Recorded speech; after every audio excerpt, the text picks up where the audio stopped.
So, I ran for mayor. That's a thing you can do. Um, and I did it for, I suspect, a lot of the same reasons that you guys all flew across the country to sit in this room.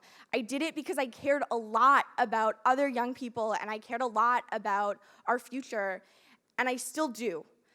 Politics are important because the decisions that are being made in two buildings just blocks from here, Queens Park and City Hall, affect a lot of our lives and will affect our futures. Those decisions are ones that really, really matter. And it was awesome. I got to do cool things like sit between John Tory and Doug Ford and call them out on how they were about young people. And I got to say awesome stuff on television and tell people about how awesome the young people that I knew were and how much we all care about our future. And that was so cool. And it was an amazing, amazing experience. But it was also one of the hardest things that I have ever done, probably the hardest. As I got ready to write this talk, I sat down and I read the blog post that I wrote a couple days before the election ended and posted the morning after the election, and it made me cry. I forgot what it was like to feel as I did near the end of the election. This quote is from that blog post. This picture is me eating a burger that was named after me, which I highly recommend, by the way. If anyone wants to name a burger after you, say yes. There were a lot of things during the election that I felt like I couldn't talk about. There were a lot of pieces of the election that were uncomfortable. When you're running for mayor at 18, there's not really anyone you can call and be like, hey, you know exactly what I'm going through. Can we talk about it?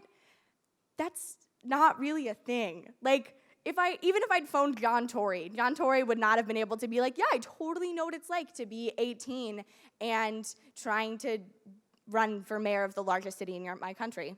He wouldn't have been able to understand. And on some level, that was cool because I was the only one.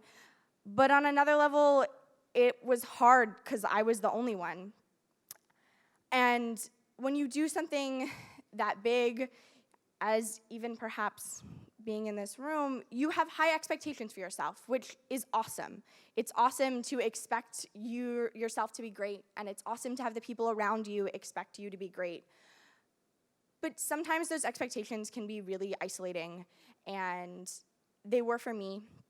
And they continued to be increasingly isolating throughout the election. And I felt like I couldn't do it a lot of the time, and I felt like I was unworthy, and like all of the nice things that people were saying about me weren't true. They just wanted them to be true. And to make that even more fun, social media has added, in some cases, a wonderful addition to a conversation like this one, and in other cases, a less wonderful addition to a conversation like that one. These are some tweets and Tumblr posts and things that people sent me during the election. And, I mean, they meant that I couldn't escape.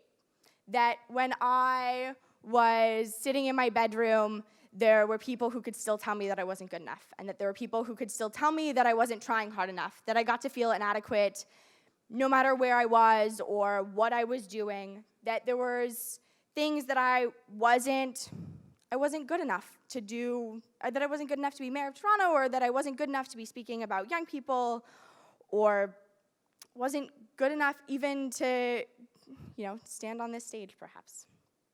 And this is not a social media is bad conversation, because I think that that's a problem. Social media is not the problem. The problem is that there are people out there. And I don't want to talk about what was just about me running for mayor, because not all of you are going to run for mayor, and so that information is unhelpful to you. But I do want to talk about how do we make leadership something that is sustainable. Conversations about leadership are that are honest, are important because activism work, leadership work has some of the highest burnout rates there are. We work ourselves to the bone, we don't spend time with our families, we don't sleep, we don't eat, we drink too much coffee, we lose weight, it can often be one of the least healthy things that you can do. And so I want to talk about actual ways in which we can make that part of leadership better. I have a professor at my school named Richard Hashino who's an incredible mathematician, but he also opens all of his classes by talking about how he hasn't missed a deadline in 20 years, which is one of the most terrifying things you can ever hear someone say. I have missed a lot of deadlines in my day, and I'm not often the best at responding to emails on time, as Marzi knows. But part of feeling okay about the leadership work that you're doing is about feeling okay with the kind of person you are and how you get work done. And Richard feels awesome about never ever missing a deadline and always having an empty inbox. And I had to figure out that I just needed to make peace with the fact that there are always going to be a couple hundred unanswered emails in my inbox. And I just needed to figure out how to tackle that in a way that made me feel the least stress possible and also allowed me to accomplish the other things that I wanted to do and hopefully sleep occasionally. Remember who is your support system. And I don't just mean that in terms of your family and friends or therapists or counselors or people you can talk to, but who can actually remove things from your plate. Who around you are the people you can call and say, I have 70 million things to do, can you take on 10 of them? Who can you delegate to? Being a leader is not always about doing the everyday minutia of, knocking on doors or making phone calls. And sometimes it is about that. But there's also a piece about just being available and there for people when they need you, to help facilitate the change that they want to make in the world. And that you don't always have to be on. You don't always have to be working. The other thing that is incredibly important, or at least it was for me, is understanding that expectations and standards for myself are different from goals. That it was an awesome goal to be mayor of Toronto, though it was one that I, didn't assume that I was going to accomplish. And it was an awesome goal to want to change the way that young people in Toronto were seen, but that those expectations were too high. That I was always setting myself up for failure if my expectations were bigger than something I could accomplish. And I was always going to feel like a failure if my expectations were unrealistic.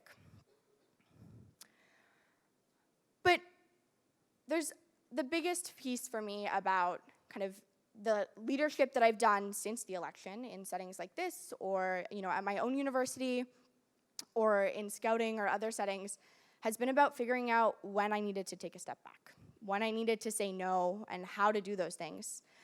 I've always had a hard time saying no, because I want to do everything, and I want to help everyone, and I want to make the world the best place it can possibly be. But you can't do that all the time.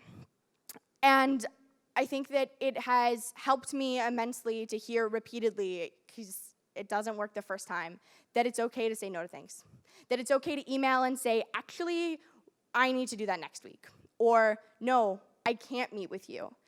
And that it's also okay to lie. That is not something I often tell people, because we don't like to think it's true. But sometimes you need to say, no, I'm busy, I have to go to my grandmother's birthday party, when really you just need to nap for 6 hours and watch House of Cards. That is totally legitimate, and you shouldn't feel guilty about that. And if you have to lie to take a little time for yourself, that's actually going to make you a better leader when you wake up tomorrow and are not exhausted and can answer those phone calls or send those emails or have those conversations as someone that is excited to be there and is well rested and really has everything to give. The other thing is, even you'll screw up being a leader, guaranteed. I did, we all do. We will repeatedly do so for the rest of our lives. But we'll also screw up taking care of ourselves. I did that this week. I didn't sleep enough, and it ended up in me laughing/crying hysterically on the floor of my dorm room. And that's okay too. And to not beat ourselves up when we not only mess up being a leader, but mess up taking care of ourselves. Being kind to yourself is a priority, but beating yourself up because you weren't kind to yourself is just as bad as not taking care of yourself.